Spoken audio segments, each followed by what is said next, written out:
نحمده ونستعينه ونستغفره ونعوذ بالله من شرور أنفسنا وسيئات أعمالنا من يهده الله فلا مضل له ومن يضلل فلا هادي له أشهد أن لا إله إلا الله وحده لا شريك له وأشهد أن محمدا عبده ورسوله يا أيها الذين آمنوا اتقوا الله حق تقاته ولا تموتن إلا وأنتم مسلمون يا أيها الذين آمنوا اتقوا الله ولتنظر نفس ما قدمت لغد واتقوا الله إن الله خبير بما تعملون اللهم صل وسلم وبارك على النبي الكريم وعلى آله وصحبه أجمعين أما بعد معاشر المسلمين hadirin sidang Jumat rahimakumullah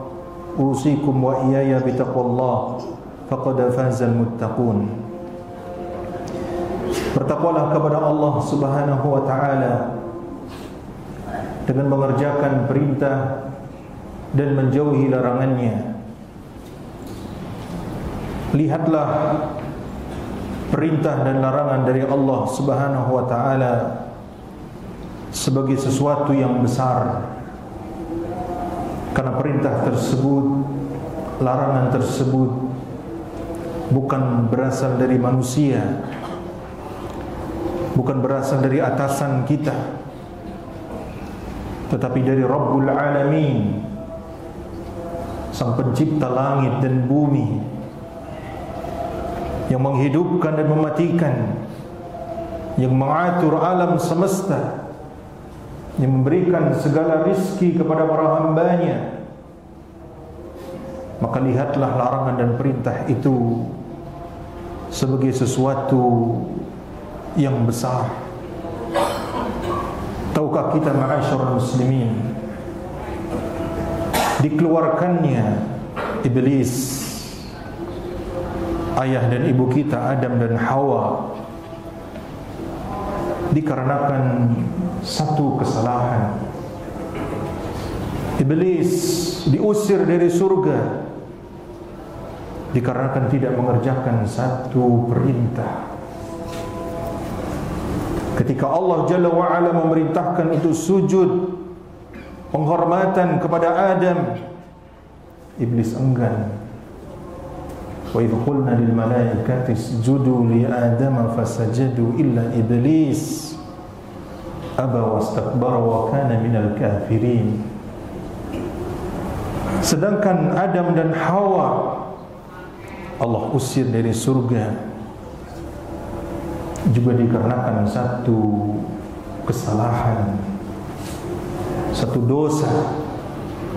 Ketika Allah larang wala taqraba hadhihi syajarata fatakuna minal khasirin, jangan kalian dekati pohon ini, niscaya kalian akan termasuk orang yang merugi.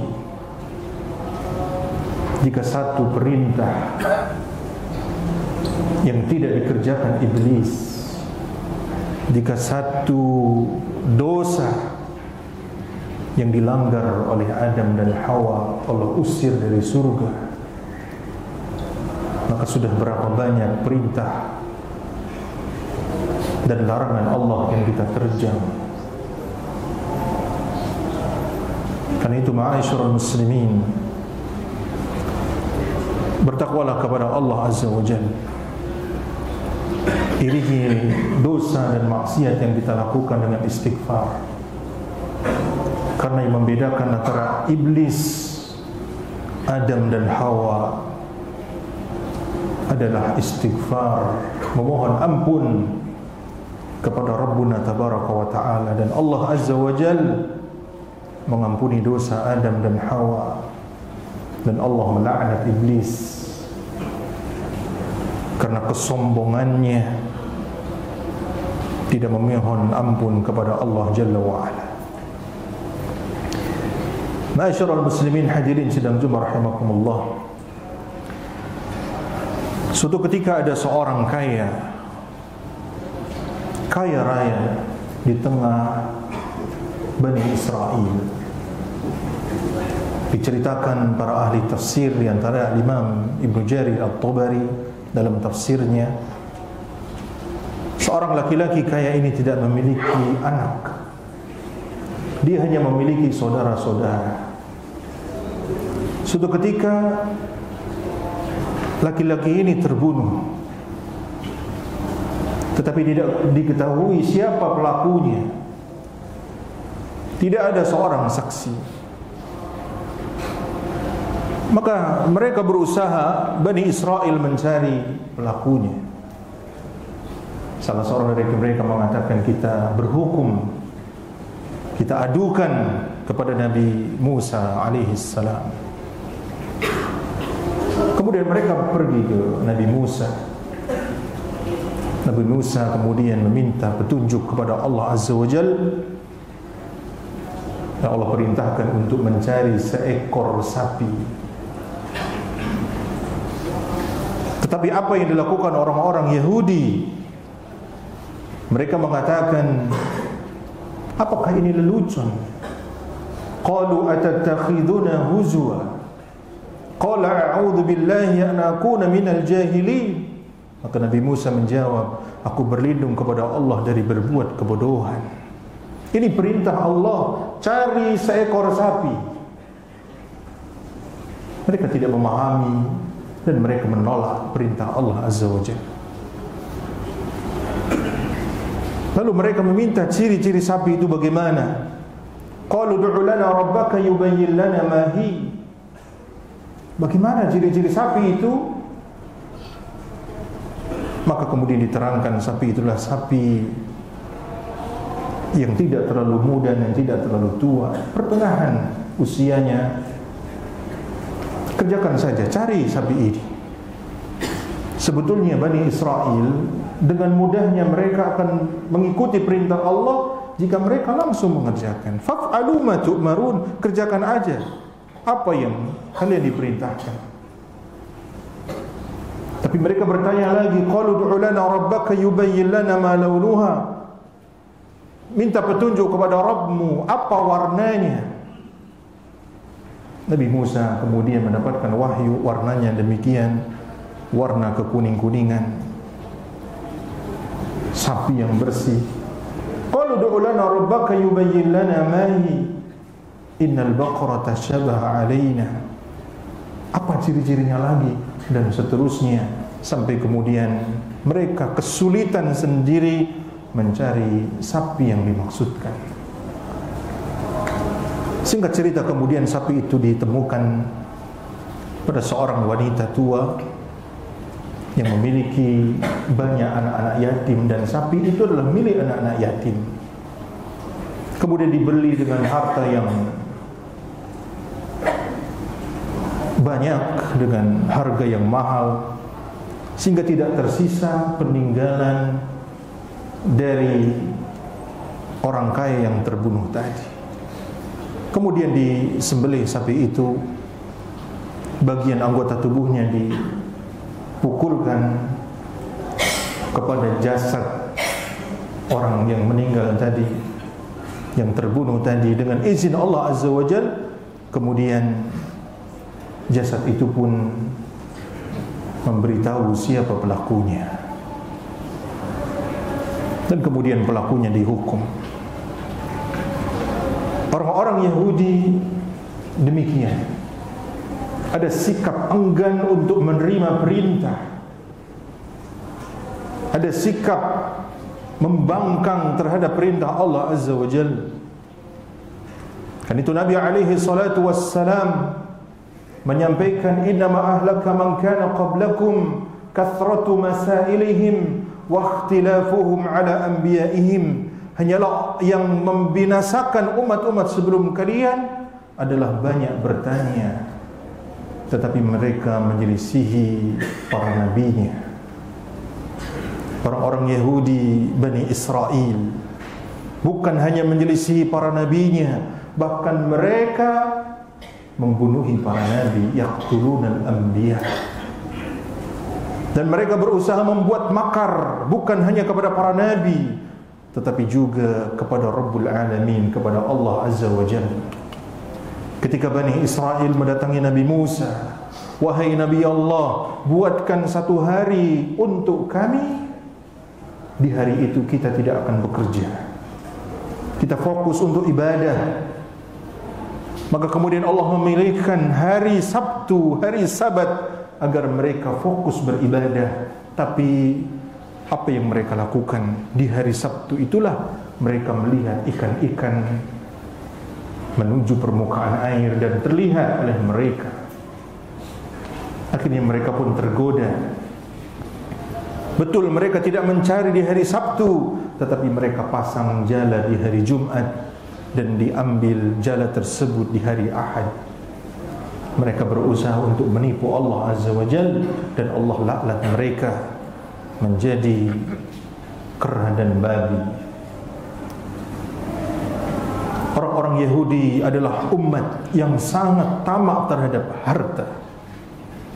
Kata Allah Azza wa Jalla abadikan, wala tajidannahum ahrasan nasi ala hayat. Sungguh kalian akan mendapatkan orang-orang yang paling semangat terhadap kehidupan dunia melebihi orang-orang Yahudi. Dan hubbud dunia inilah yang membinasakan umat-umat sebelum kita. Sebagaimana Nabi alaihi salatu wassalam menyampaikan kepada para sahabat, mal faqru akhsha alaikum, aku tidak takut kalian tertimpa dengan kemiskinan, walakin akhsha an tubsata alaikumud dunya, tetapi aku takut kalian dibentangkan dunia, fatanafasuha, lalu kalian berlomba-lomba mendapatkan dunia itu, fatuhlikun, lalu kalian menjadi binasa, kama ahlakathum, sebagaimana dunia telah membinasakan mereka. Aqulu qouli hadza wa astaghfirullah li wa lakum wa li sa'iril muslimina min kulli dhanb fastaghfiruhu innahu huwal ghafurur rahim.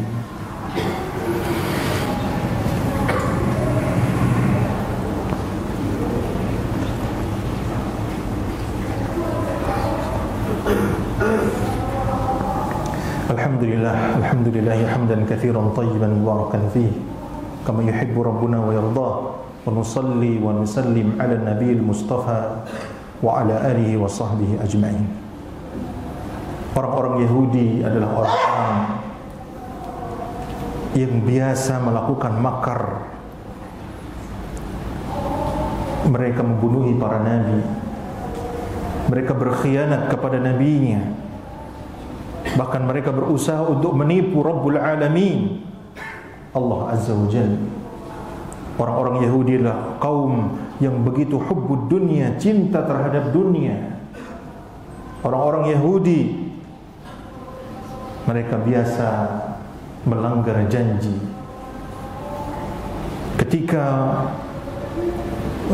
kaum muslimin melakukan perjanjian damai, Rasulullah dan para sahabat melakukan perjanjian damai di kota Madinah, maka Rasulullah mendapatkan kabar bahwasannya suku-suku Arab melakukan koalisi akan menyerbu dan menyerang kota Madinah. Maka Rasulullah SAW kemudian bermusyawarah dengan para sahabat, bagaimana cara bertahan dari serangan musuh. Maka sahabat Salman Al-Farisi radhiyallahu anhu memberikan saran agar dibuat parit yang panjang, khandaq yang panjang, menjadi sistem pertahanan karena ini dipakai oleh orang-orang Persia. Maka digalilah parit yang panjang kurang lebih 5 km, yang panjang dan dalam, mengelilingi kota Madinah, memanfaatkan kondisi alam agar pasukan tidak mudah untuk menyerang kota Madinah. Tapi apa yang terjadi? Orang-orang Bani Nadhir yang terikat perjanjian dengan Rasulullah SAW, mereka berkhianat. Mereka kemudian melakukan makar kepada kaum muslimin dengan menyuplai senjata kepada pasukan musyrikin, orang-orang Quraisy dan kau orang-orang suku Arab yang akan menyerang kota Madinah. Demikianlah akhlaknya orang Yahudi. Mereka begitu mudah untuk berkhianat. Karena itu ma'asyiral muslimin, kita sebagai umat Islam harus memahami bahwasanya memang demikianlah akhlak Yahudi. Sebagai seorang muslim harus menjauhi akhlak-akhlak buruk ini dengan berusaha sami'na wa ata'na terhadap perintah Allah Azza wa Jal, meskipun kita belum memahami hakikat tujuan dari perintah Allah dan larangan Allah tersebut. Yakinlah bahwa perintah dan larangan Allah pasti terbaik untuk manusia. Yakinlah bahwa di balik perintah dan larangan Allah tersebut ada hikmah yang mendalam, yang itu dibutuhkan oleh umat manusia hingga hari kiamat. Dan seorang muslim bukanlah orang-orang yang mudah untuk menumpahkan darah. Seorang muslim bukanlah orang-orang yang mudah untuk berkhianat ketika mendapatkan amanah, mendapatkan jabatan, lalu mengkhianati jabatan tersebut dengan melakukan berbagai macam hal yang dilarang. Karena itu Nabi alaihi salatu wassalam menyampaikan, ayatul munafiqi thalathun, ciri-ciri orang munafik ada 3. Idza haddatsa kadzaba, wa idza wa'ada akhlafa, wa idza tumina khan. Ciri-ciri orang munafik ada 3. Apabila dia berkata, dia berdusta. Apabila berjanji, dia mengingkari janjinya. Dan apabila diberikan amanah, dia berkhianat. Maka seorang muslim menjauhi akhlak yang buruk ini, sebagaimana kita membenci Yahudi, sebagaimana setiap hari kita meminta kepada Allah Azza wa Jal, ihdinas siratal mustaqim, siratal ladzina an'amta 'alaihim ghairil maghdubi 'alaihim waladdallin. Al-maghdub 'alaihim, yaitu orang-orang Yahudi. Mereka mengetahui kebenaran tetapi tidak mau tunduk terhadap kebenaran itu. Mereka mengetahui bahwasanya Nabi akhir zaman akan keluar di sebuah kota yang banyak pohon kurmanya, sehingga mereka berhijrah ke kota Madinah. Banyak sekali orang-orang Yahudi yang hijrah ke kota Madinah, tetapi Allah keluarkan Nabi akhir zaman dari kota Mekah. Betul-betul tahu siapa Nabi alaihi salatu wassalam, alladzina atainahumul kitab ya'rifunahu kama ya'rifuna abna'ahum, mengetahui kenabian Rasulullah sallallahu alaihi wasallam, ciri-ciri Nabi sebagaimana mengetahui ciri-ciri anaknya. Maka sebagai umat Islam, apabila kebenaran telah datang, terimalah kebenaran itu, dan kita katakan sami'na wa ata'na, bukan sami'na wa asayna. Mudah-mudahan khutbah ini bermanfaat untuk kita semua, dan semoga Allah Azza wa Jal menjauhkan kita dari akhlak-akhlak Yahudi, dan semoga Allah Azza wa Jal memberikan pertolongan kepada saudara-saudara kita di bumi Syam, wabil khusus di tanah Palestina. Inna Allaha wa malaikatahu yusalluna 'alan nabi ya ayyuhalladzina amanu sallu 'alaihi wa sallimu taslima. Allahumma ighfiril muslimina wal muslimat wal mu'minina wal mu'minat al ahya'i minhum wal amwat innaka sami'un qarib mujibu da'wat wa ya qadiyal hajat. Allahumma ighfir lana dhunubana wa israfana fi amrina wa thabbit aqdamana wansurna 'alal qaumil kafirin. Allahumma a'izzal islam wal muslimin wa adhillal syirka wal musyrikin. Allahumma dammir a'daka a'da'ad din. Allahumma ansuril mustad'afina fi kulli makan. Allahumma ansuril mustad'afina في فلسطين يا رحمن يا رحيم. اللهم أرشد ولاة أمورنا إلى ما تحب وترضى. اللهم اهدي نساءنا وبناتنا وأولادنا يا رحمن يا رحيم يا لطيف خبير. ربنا آتنا في الدنيا حسنة وفي الآخرة حسنة وقنا عذاب النار. وصلى الله على نبينا محمد وآخر دعوانا أن الحمد لله رب العالمين. الله أكبر الله أكبر أشهد أن لا إله إلا الله أشهد أن محمدا رسول الله. حي على الصلاة حي على الفلاح قد قامت الصلاة قد قامت الصلاة. الله أكبر الله أكبر لا إله إلا الله. واعتدلوا وتراصوا sebelah kanan, lurus rapatkan saf. Allahu Akbar.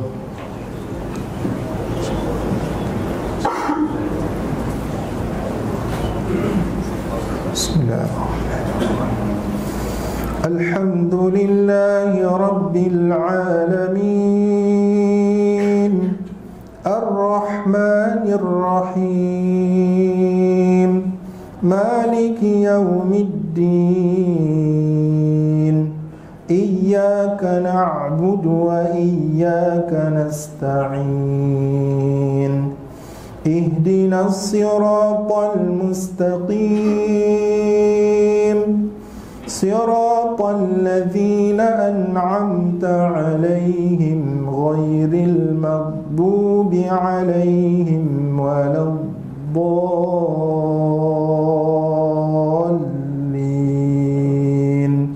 Amin.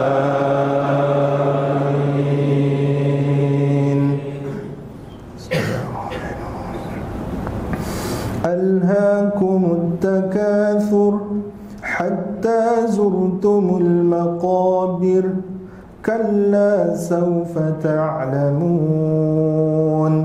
thumma kalla sawfa ta'lamun, kalla law ta'lamuna ilmal yaqin, latarawunnal jahim, thumma latarawunnaha 'ainal yaqin, thumma latus'alunna yawma idzin 'anin na'im.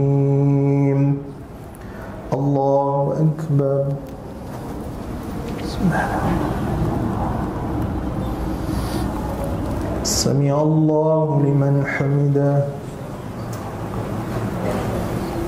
Allahu Akbar.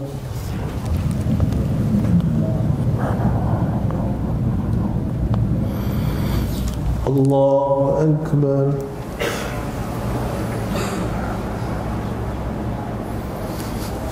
Allahu Akbar.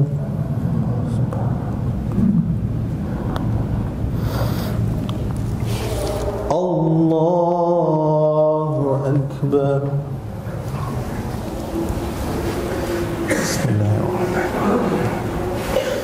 Alhamdulillahi Rabbil Alamin, Ar-Rahmanir Rahim, Maliki Yawmiddin,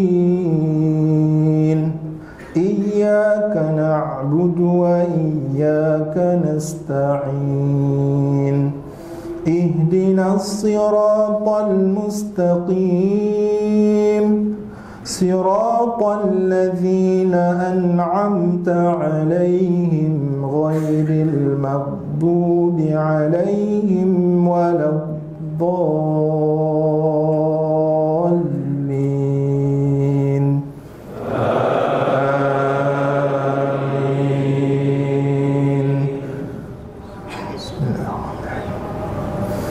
Ara'aita alladzi yukadzibu bid-din, fadzalika alladzi yad'ul yatim wa la yahuddu 'ala ta'amil miskin, fawailul lil musallin alladzina hum 'an salatihim sahun,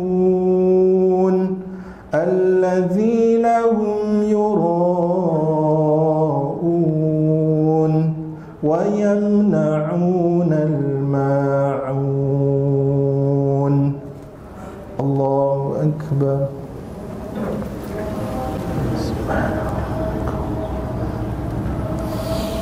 Sami'allahu liman hamidah. Allahu Akbar.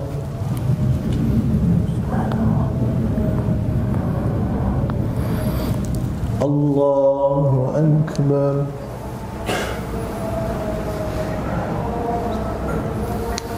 Allahu Akbar.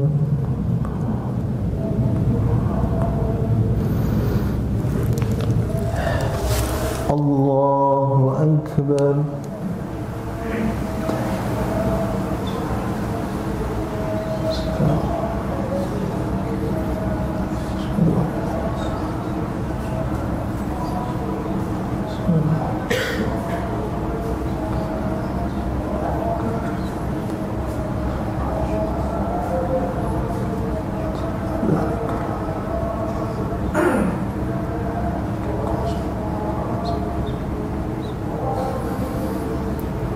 Assalamualaikum warahmatullahi wabarakatuh. Assalamualaikum warahmatullahi